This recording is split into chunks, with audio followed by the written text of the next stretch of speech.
I wouldn't say I was a burger person, but being in America for 88 days has changed me entirely. Now I crave dopamine.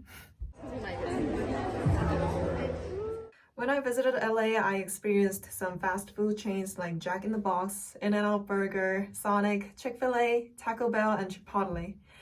When I was in South Korea, I wasn't a huge fan of hamburgers, French fries, or any of those fast foods, except for pizza. I didn't hate them, so I just had them when that was the only option. But it's not like I would intentionally search for them. But after like a month in America, I found myself craving burgers. I couldn't help thinking about burgers when I was on the bus, and every time I passed by a burger chain, I wanted to stop by. I started to really like the taste of it. What did they put in there? Were they drugs? But not just about burgers. At first, I didn't find mac and cheese so good either. But after a few weeks, I was obsessed with it. I was always looking for mac and cheese. Though I knew those were causing me rashes and they're not good for my health, I just couldn't stop eating them. They were so good. I think that's because they're one of the few affordable foods that I could find when I was trying to eat outside. I mean, the price of eating out was crazy.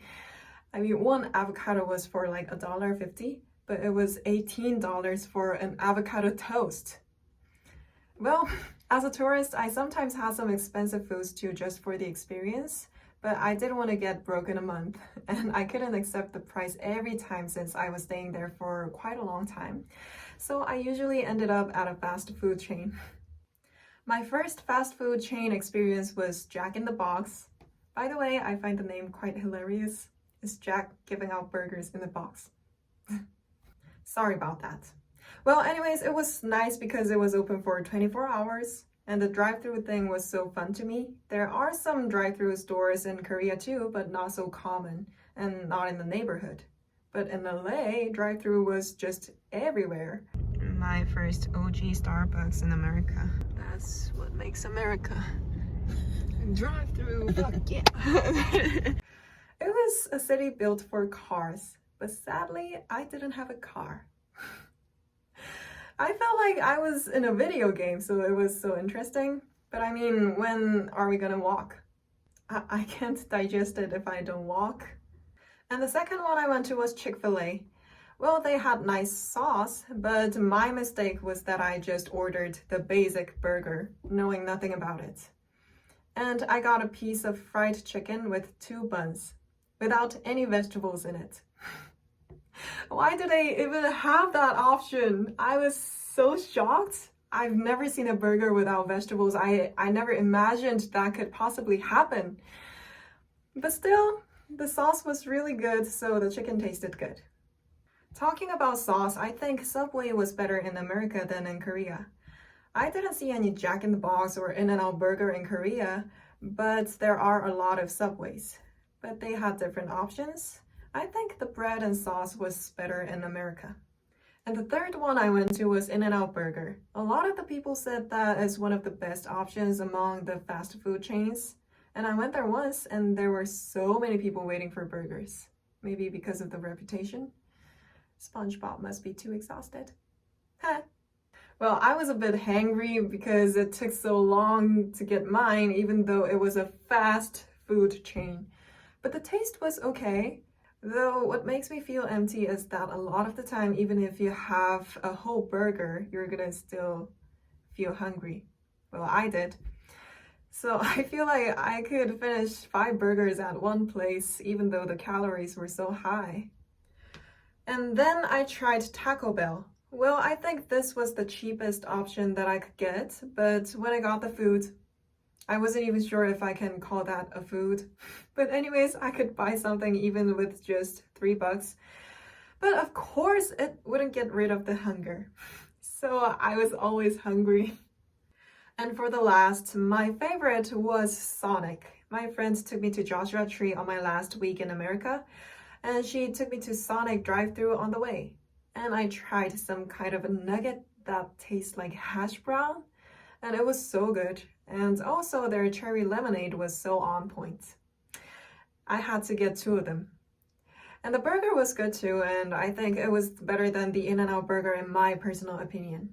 Now, I know that they're not the best part of America and they're not healthy, but my addiction didn't end there. At first, I was so shocked when I visited Denny's as my first American meal because it was too salty, and I couldn't even finish the dish. I think I had as much salt as I had for the past 6 months, but as time went by, I got used to it. And what scares me here is that I'm back in South Korea now and trying to get back on my lifestyle, but I still kind of struggle to stop thinking about salt and sugar. I think the environment is really making it hard to keep a healthy lifestyle in America. There were so many temptations, and even though I didn't want to eat that salty foods, there were not so many options. Another thing I found a bit shocking was that a lot of people just had chips when they're hungry instead of having an actual meal. I mean, if I don't have time or not that hungry, I'd rather have some fried eggs. Well, that's what I thought at first. But after like 2 months, I tried Ruffles with ranch sauce when I watched the final season of Stranger Things with my friend. And it was so good. I couldn't stop eating. So I found myself doing all that too. I microwaved the tea and had chips that morning.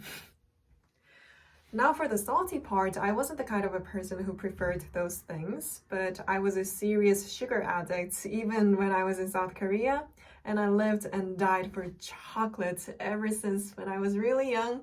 So I never had a moment where I said, oh, this is too sweet. Too sweet is a concept that never existed in my whole life, but America gave me the experience. I went to a Christmas fair a day right after Thanksgiving. By the way, why are they forgetting about Thanksgiving so quickly? I mean, they opened the Christmas fair even before people ate all the Thanksgiving foods. Before Thanksgiving, they were like, it's Thanksgiving! And then a day right after that, they were like, let's get rid of it! And then move on to Christmas right away. Anyways, I tried hot chocolate there, and it was chocolate. Pure chocolate itself. I felt like I was drinking that chocolate fondue from Willy Wonka's chocolate fountain. That was the first time I felt my limit on sugar.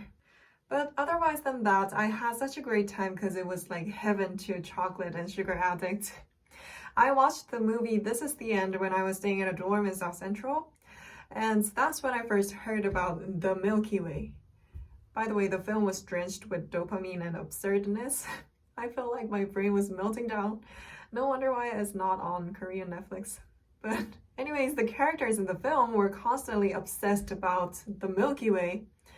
So I asked, what is that thing? And people told me that it's like Snickers without nuts in it. And I was like, that sounds great. I love the idea. Though people there didn't like it that much, when I tried it, it wasn't too sweet for me. It was just right. I loved it. So that was my experience of slowly getting addicted to American fast food life. It was like a candy house in Hansel and Gretel to a sugar addict, but not the best place if you don't prefer salty foods. And at first I felt shocked, but as time went by, I got used to all those foods and it was so hard to get out of it. I'm back in South Korea now and trying to get back to a healthy lifestyle, but I still struggle. I try to eat healthy, but sometimes I find myself buying loads of snacks again.